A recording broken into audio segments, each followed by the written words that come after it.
नए शो नए किरदारों के साथ राहुल है तैयार और जगदात्री के साथ आ गए हैं। और जगदात्री जो है क्या कुछ मोड़ लेके लोगों के लिए क्या कुछ नया लेके क्या क्या लेके आई है।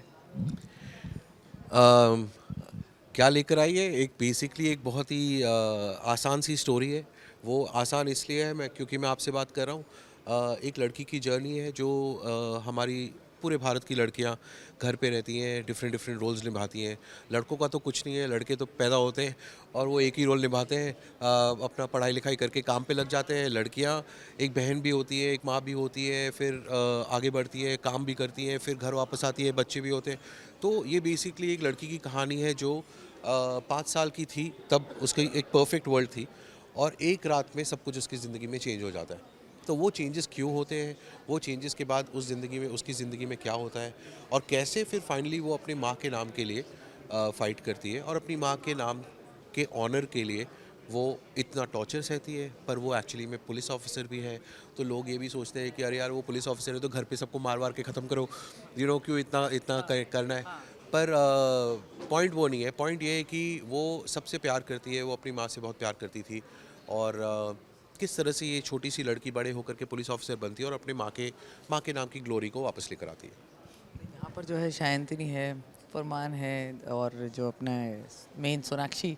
तो कुछ पर्टिकुलर सिलेक्शन था, मन में कोई स्केच था कि ऐसी लड़की होनी चाहिए जो सोनाक्षी में आपको दिखा। नहीं देखिए, कास्टिंग तो एक लेयर्ड प्रोसेस है कम्प्लीटली। जब आप कैरेक्टर एक देखते हो, कैरेक्टर समझते हो, कैरेक्टर लिखते हो, तो उसके बाद फिर स्लोली स्लोली आप उस पर ध्यान देते हो कि कौन कैसी लड़की ये कर पाएगी।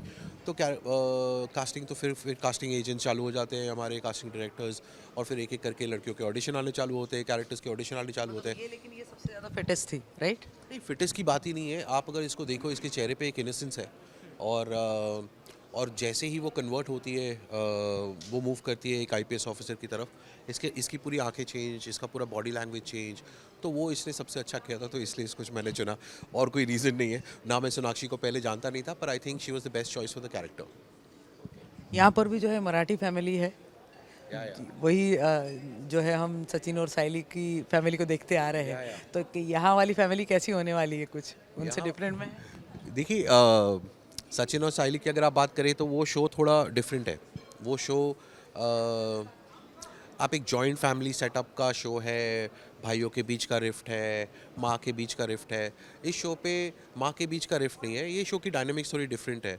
और महाराष्ट्र इसलिए क्योंकि मुझे लगता है कि मुंबई ने मुझे सब कुछ दिया है, तो मेरी फ़र्स्ट अपॉर्चुनिटी में हमेशा कि भाई मराठी बैकड्रॉप रखते हैं। और अकेला मैं कुछ नहीं करता, बहुत सारे लोग हैं जो मेरे आगे पीछे मुझे सर्व करते हैं, as in terms of feed करते हैं कि कैरेक्टर्स ऐसे होने चाहिए, मराठी में ये ऐसा बोलते हैं, क्योंकि मुझे भी बहुत ज़्यादा पता नहीं है। मैं भी आस्ते आस्ते सीख रहा हूँ। तो हाँ, बट ओवरऑल अगर आप देखो बहुत डिफरेंट है दोनों शोज़। बहुत ज़्यादा डिफरेंट है। It's not comic, it is a drama. More of उड़ने की आशा is more of a comic zone, entertaining zone वाला शो। अच्छा, ये जो है वो बांग्ला से जो जगत धात्री, हाँ। तो उसी का मतलब पूरा वो रहेगा या थोड़ा अपने हिसाब से चेंजेस नहीं, नहीं, रहेंगे? हमने चेंजेस तो बहुत सारे किए हैं इसमें, बहुत सारे चेंजेस किए। देखिए, हर मार्केट अपने हिसाब से स्टोरी स्टोरी कहता है। रीजनल मार्केट की स्टोरी बहुत डिफरेंट होती है और जैसे आप हिंदी जीसी में आते हो तो हिंदी में हमारी स्टोरी सब जगह ट्रैवल करती है। यहाँ तक कि नहीं कि बाहर भी हमारी हमारी स्टोरियाज बिकती हैं, सिंडिकेशन होता है, डिस्ट्रीब्यूशन होता है। तो बिल्कुल भी, of course the germ of the idea remains from Bengali and I am grateful that Zee gave me this opportunity with this show. पर हमने अपने हिसाब से बहुत सारे चेंजेस किए हैं। फैमिली के स्ट्रक्चर को चेंज किया है, किस तरह से इसकी माँ बात करेगी, किस तरह से बुआ बात करेगी। तो वो जितने भी फिनेसेस हैं वो हमने पेश किए। जर्म ऑफ द आइडिया तो ऑफ कोर्स बंगाली से आया है। पर आप मतलब अगर देखें तो उड़ने की आशा, राम भवन और यहाँ पर जो है जगद्धात्री, तो वुमेन एम्पावरमेंट का एक जो फ्लेवर जो है हमेशा लेके चलते आए हैं राहुल। एब्सोल्युटली लेके चलते हैं। और मैं, क्योंकि मैं 100% बिलीव करता हूँ इसमें।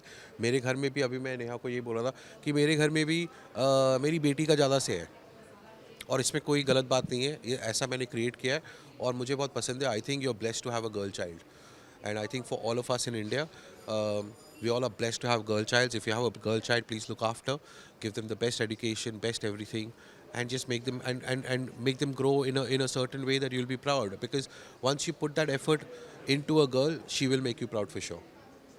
And that's तो what I क्या feel. या तो क्या कुछ बोलना चाहेंगे जगदात्री के लिए, और क्या एक्सपेक्टेशंस है ऑडियंस से कि वो किस तरह से उसे एक्सेप्ट करे कुछ? देखिए, आप लोगों ने मेरे बाकी शोज़ को बहुत ही अच्छा अच्छा क्या बोलते हैं उसको, अच्छा प्रमोट किया है, नहीं अप्रिशिएट किया है, करेक्ट करेक्ट। मैं हिंदी वर्ड खोज रहा था, तो थोड़ा सा बहुत बहुत प्यार दिया आप लोगों ने।